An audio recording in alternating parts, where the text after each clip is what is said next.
Hi, good evening. Hi, good evening. This is Khan. I'm from Metal Temple, and personally, I have to say that it's a great pleasure to speak to you tonight. Thank you very much. Yeah. Um, so, how is everything so far? I'm fine. You are the last interview of today, so I'm looking forward to a pleasant and silent evening after talking so much. Okay. So first of all, you are the vocalist in the band Xandria, Yes. and before that there was Manuela, right? Mm-hmm. And you took her place, and you guys are sort of the refugee for all abandoned Nightwish fans, I guess. Yeah, well, you could say that, yeah.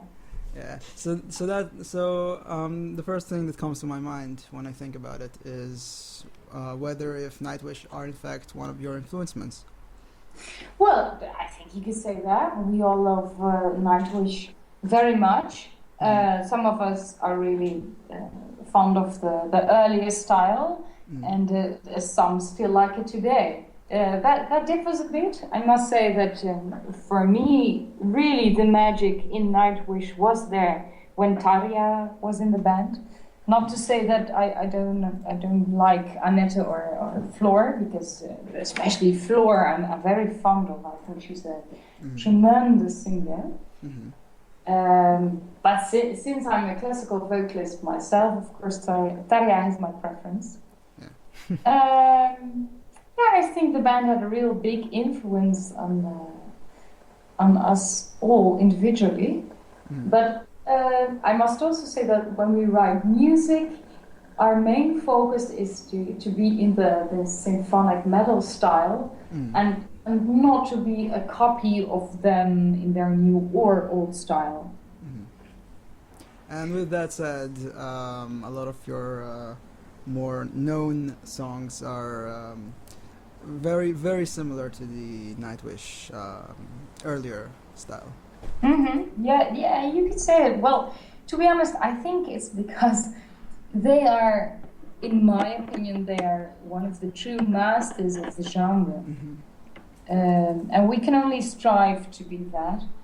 Well, So you guys every might time be someone... you guys might be the replacements soon if they keep going on the folk area as much as they did right now. Yeah, well, thank you. That's, I take that as a compliment. Yeah.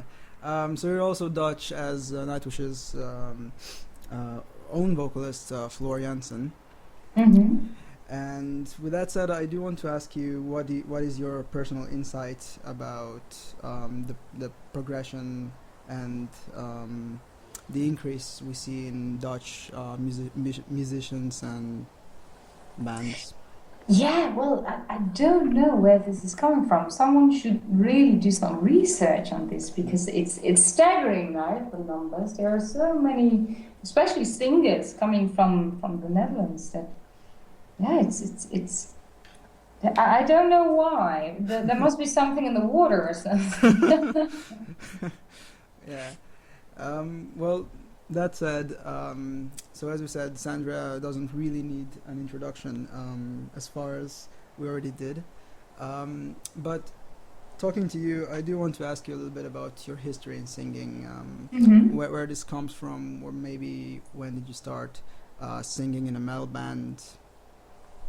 Well, my father, when I was younger, my father always listened to the Stones, Deep Purple, the Doors, you know, bands like that who have the more rough edge to it. And then my mother really taught me all the classical composers. So I guess combining those really gives you the style that I'm in nowadays. And next to that, they really noticed my interest in music. When I was very little, they could really tell that I went silent as soon as the radio or as a CD was put on. And so they gave me my first singing lesson for my 4th birthday. Really? Yeah. That's the best gift ever. Yeah. Yeah. So that is how you started singing eventually. Yeah. Yeah, but before you joined metal, were you in any I don't know, opera orchestras or anything that? Yes, yes. But, it all started with my Dutch band, Libris. I don't know if you ever heard of them. Actually did a little research beforehand. Yeah. Ah, very good. Well, this is the band that I founded when I was 16. Mm. And yeah, of course, influenced by Nightwish, but also Muse and Skunk Anansie. And actually, it's because of Ex Libris that I decided that I wanted to study classical music and develop my classical voice. And yes, in my studies, I sang with various orchestras and choirs, always as a soloist. I'm not a very good choir singer, mostly because, well, the role, let me put it like this, the role of front woman suits me. I'm not someone that is okay with being one in 30 or one in many. I always want to be up front. Okay, well that's one good way of saying this. But yeah, right? but something that we can see at least from that is that you have a very lively live performance. In everything I saw you play, you're very lively, you're very active on stage, and I think that's very important. Oh yeah, I think so too. I'm convinced that as a singer you have the duty to tell a story. We are storytellers because we're the only instrument who have lyrics. Mm-hmm. So this is what we must do on stage, and I think it's not only singing them, but really living the lyric. That's really important, and yeah, I think we owe this to the audience. Yeah, of course. Everything ultimately comes to the audience who listen. Otherwise, bands wouldn't exist. Exactly. Well put. Yeah. So we were speaking a little bit about you playing concerts, but let's just talk about your major project right now, which is Xandria, of course. Yeah. And the first thing that I thought about when I thought of questions to ask you is automatically, what were your difficulties, if there were any, after replacing Manuela? I guess Manuela has very big shoes that need to be filled.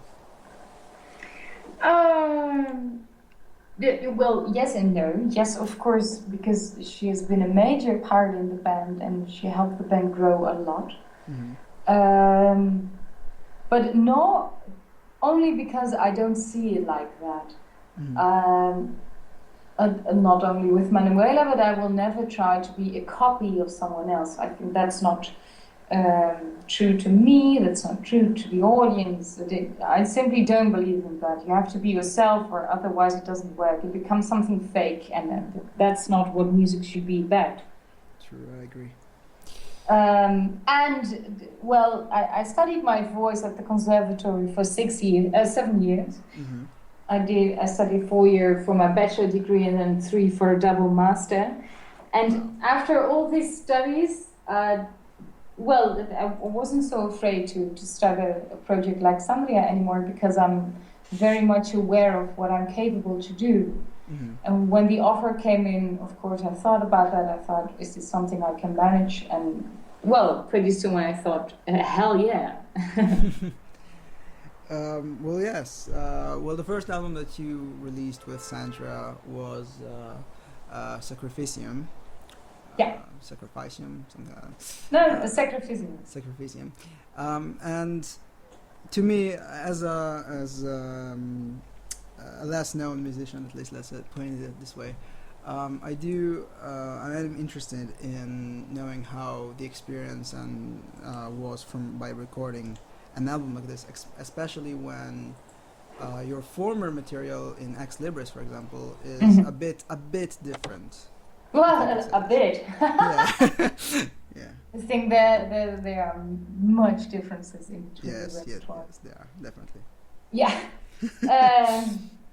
Well, you know, when I stepped into Xandria, all the songs for Sacrificium were already written.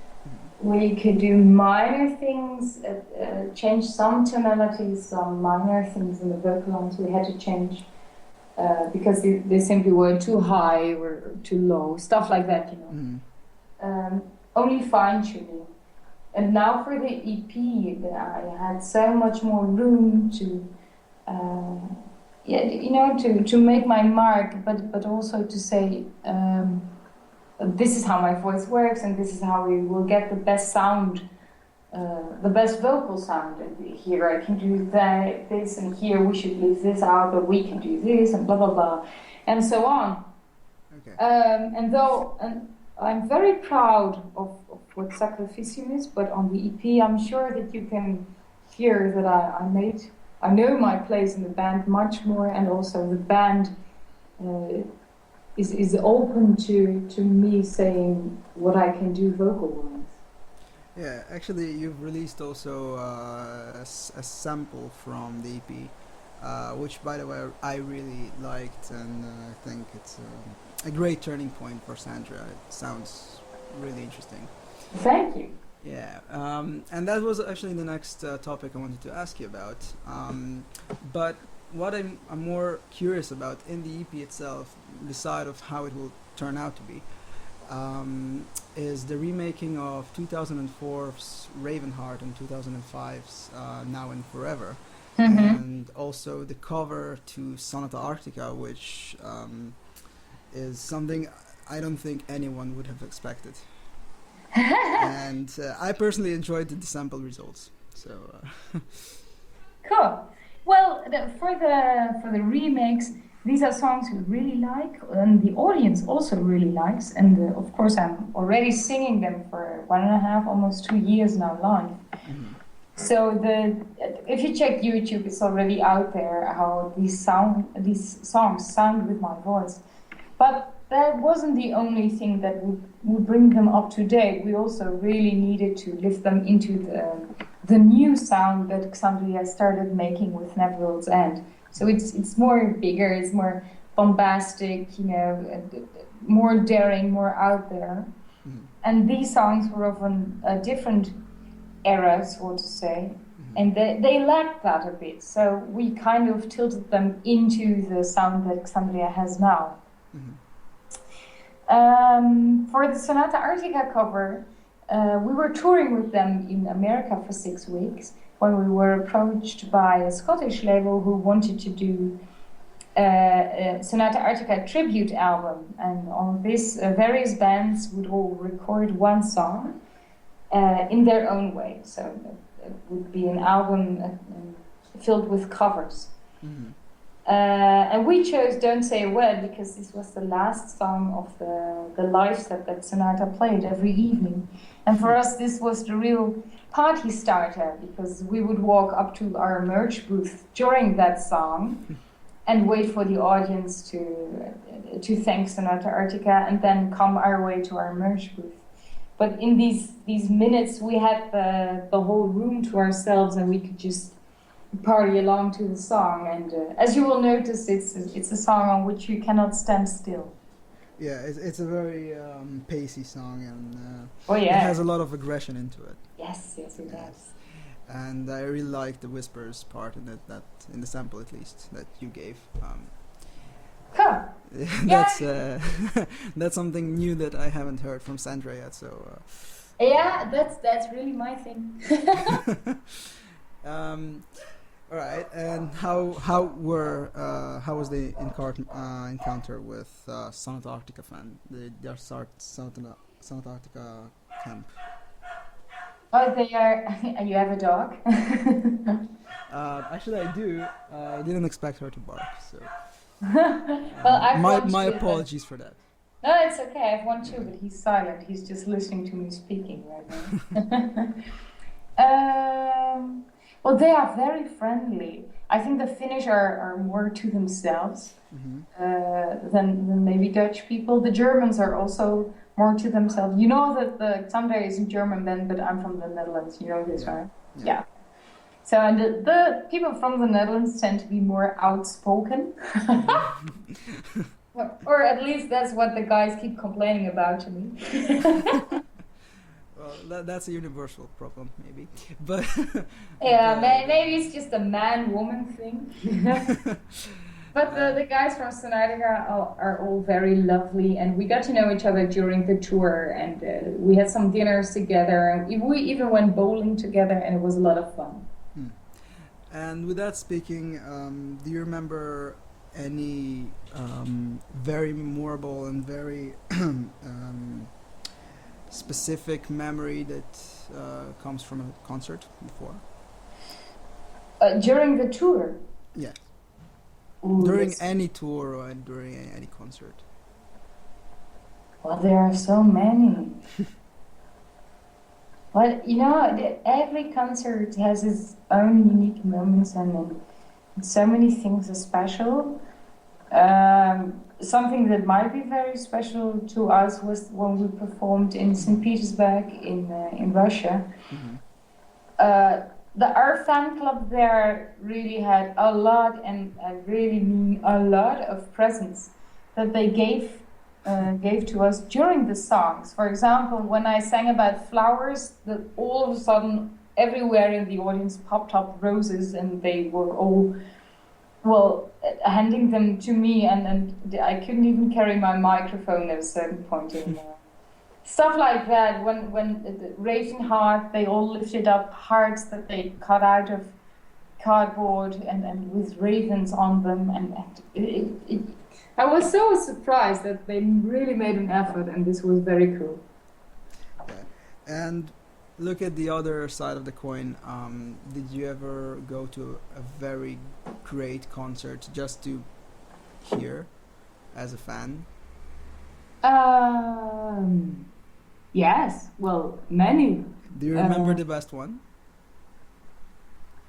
Well, I saw you're from Israel, right? Yes. So you must know Orphan Land? Of course. Yeah, well, let me tell you that the first time that I saw them live, I was blown away. Really? This was so cool. They are so pure, and I really like their message, but the way that they are on stage is so, they are so true, you know. It's not it's set up something or really, there are some bands are just out there to sell, and they really are a product themselves, but these guys are so true and loyal to what they say their message is, and yeah, I was blown away, not only by the music, because of course I knew that already from the albums, but also by the way they are. And well, I speak to Uris sometimes, and well, the more of them actually, but yeah, this concert really made an impression. So enough talking about concerts. Let's just talk about a little bit you and your project. Get a little introduction. So you were, as said, you were or still in Ex Libris. Yeah. An unsigned, right? Unsigned yeah, band from Netherlands. And hence my next question. Did you ever think about getting a label, or is that was that not an option? We thought about that, but at the stage Ex Libris is in, this is not really something that is necessary. We were very able to do everything ourselves, and you know, when you do everything yourselves, it might be more work sometimes, but you also have much more freedom. Mm-hmm. And when you are as big, and there are so many things going on, like with Xandria, then you really need a label to be able to do a full production. You cannot do otherwise, because it's a team effort, and when the team is not there, it simply won't work. Mm-hmm. But for Ex Libris, it's different. Everything is small scale, mm-hmm. And of course there are dreams too for the band, but. Mm-hmm. As it is now, it's also fine, and it works like this. Also because I can simply not be in two places at once. Mm-hmm. Okay, so I guess that means that we can assume that Ex Libris is on hiatus, or is that not? Well, we had a lineup change and we had to exchange 3 members. So at the moment we are very busy rehearsing and making sure that we all master the material with the lineup we have now. And when that's done, hopefully somewhere in the beginning of next year, we will surely hit the stage again. That's something that we all anticipate. And you said about lineup. One thing that I had to point and notice is the departure of drummer Elko in 2014, like last year. Yeah. And how did that impact the band? Is that something that might be potentially horrible for ex-Libris? Well, it wasn't something that came to a surprise. It's more a common decision. We had some different views on how the band should work, and we decided that it wasn't working together anymore. But the main part of the band has always been Koen, the keyboard player, and me. So we decided that we could also, there was the option to quit or to stay together with the two of us and look for new members, and we decided that was what we wanted to do. Enough with local areas. Let's talk about something that you guessed it, Ed, in some things that people are less aware of. As for example, the latest Catharsis appearance you made, the Russian metal band. Yeah. In their Ditya Stormov project, Child of Storms. Yeah. And how did that go? I mean, I understand that they took so many great female vocalists to play their version of the song, but I can't manage to think how you got to that place and how did that eventually got. Well, actually, it's pretty simple. They asked me. And that's it? They just asked me. And then I looked into the project and I thought, well, this is fun. I've never done that before. I singing in my mother language, and that I've done before, but not recording it. And I thought that's something fun to do, and let's just go for it. So that was something that came as a surprise, and you just accepted it because it just seemed fun. Well, yeah. That I get offered many projects, but since this was in my mother language, and I have the opportunity to also translate it myself. I'm a big poetry fan, and they gave me a lot of freedom to do that. So then I thought, well, let's help these guys out, and let's promote Xandria a little bit in Russia through that. And the last one that I've seen, at least, is you singing live alongside with Pathfinder, Polish band. Oh yeah, that's a long time ago already. Well, according to the site I was checking it, you're still there, so... I am? Yes, you are. So I cool. thought the credit, you're there since 2011, so... Wow. Well, it never officially ended, but our last concert must have been... Well, I have to look that up, I think. Well, it's been a while ago, 4 years something. And how did that go, that huge corporation? Well, actually, it was more a bet between a friend of mine. He was playing me the CD, and I said, well, I can sing that part. and then he said, well, cool, so I will write them and say that whenever they come to the Netherlands, you will sing it. And I was like, oh, you're not going to do that anyway, so go ahead. and he did. And you took the opportunity. And yes, exactly. And that was a fun opportunity. Yes, I had very, very much fun with the guys. Not many people can say that they were singing live with Polish bands, especially when Polish bands seem to be very into the black metal style kind of scene. Yeah, this is a band everyone should really check out. If you like symphonic power metal, then this is your go-to. Yeah. Um, I wanted to go back to your own personal experience a little bit. What was the worst concert you've ever been to, as in you were singing at? Like, is that was a day you were sick or something and you had a crooked voice or something? Oh yeah, those are there. Those Yeah, exist? yeah, those concerts exist, and let me tell you, in that moment you feel so horrible and actually very naked on stage because nowadays with the internet, everyone knows your album like studio recordings, which is of course in the end everything's set to perfect. Mm. And then I'm pretty good at reaching that level. Not to say that I'm perfect, but I'm I never would say that. But I'm pretty good in live performance. Yeah, a pretty good Uh, competition to Floor Jansen herself. So. oh well, thank you so much.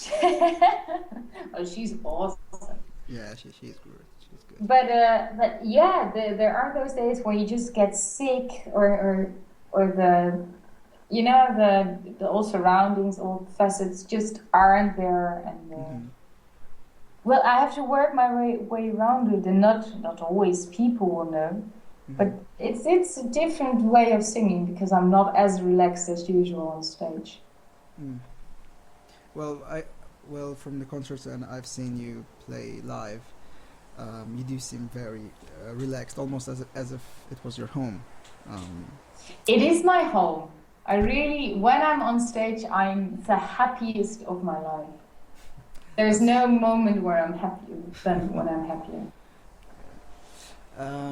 and who may be the best audience in the world? This is where I, of course, have to say Israel. Okay. Yeah, there's no comparison. Cultures differ, and therefore the audience also differs. But I like every concert because it keeps me fresh when people react in a different way. That asks from me to react in a different way, and that makes that I will never turn into a robot on stage. Mhm. Okay, so I'm actually speaking a lot about Floor Jansen today, awkwardly, I don't know why.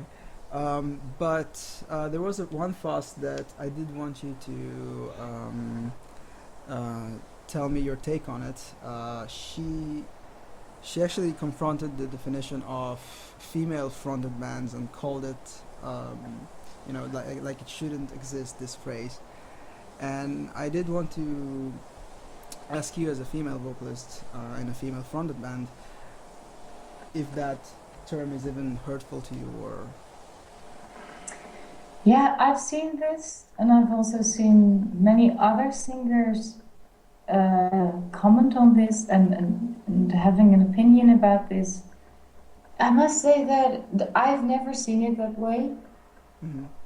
Um, in the, our society is set to wanting to have boxes so people can understand. That's simply it. And this is another box that we are put into. Yeah, it's the same as with, yeah, how do you say this? There are hippies, there are gothic people, there are punkers, and all these phrases exist purely so that there are boxes we can put them into and that we understand. Mm-hmm. And I think this is just one of those boxes, and it doesn't have to be a negative thing. Mm-hmm. And how did you get to sing for a metal band in the first place? Well, by starting Ex Libris. So I never looked around. I just formed my own band, Mm-hmm. gathered musicians around me, and started making music with them.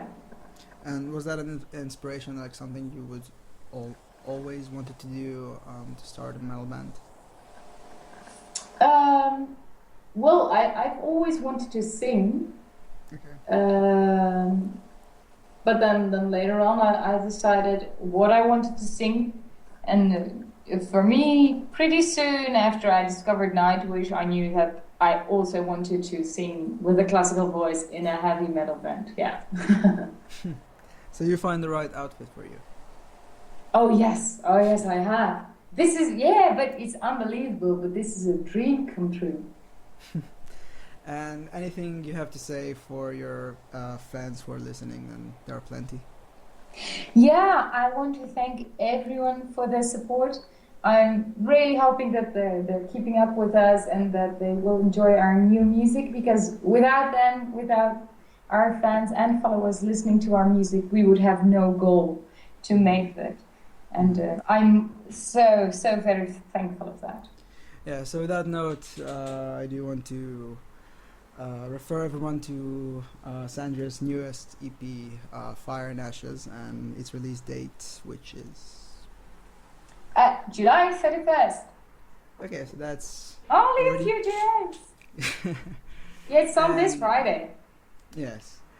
And I think it's really worthwhile to listen to, and something that I will personally investigate a little bit further. Cool. And also, I think Metal Temple itself, they already had a review on the EP. I will take a look at this. And with that said, I really want to thank you, Dianne, for speaking to me tonight. It's been a huge pleasure. It's a huge pleasure to speak to you. Thank you so much for your interest and your time, and I really hope you personally will also enjoy the EP. Okay, so thank you so much for the interview, Dianne. Okay, you're welcome. Goodbye. Bye-bye.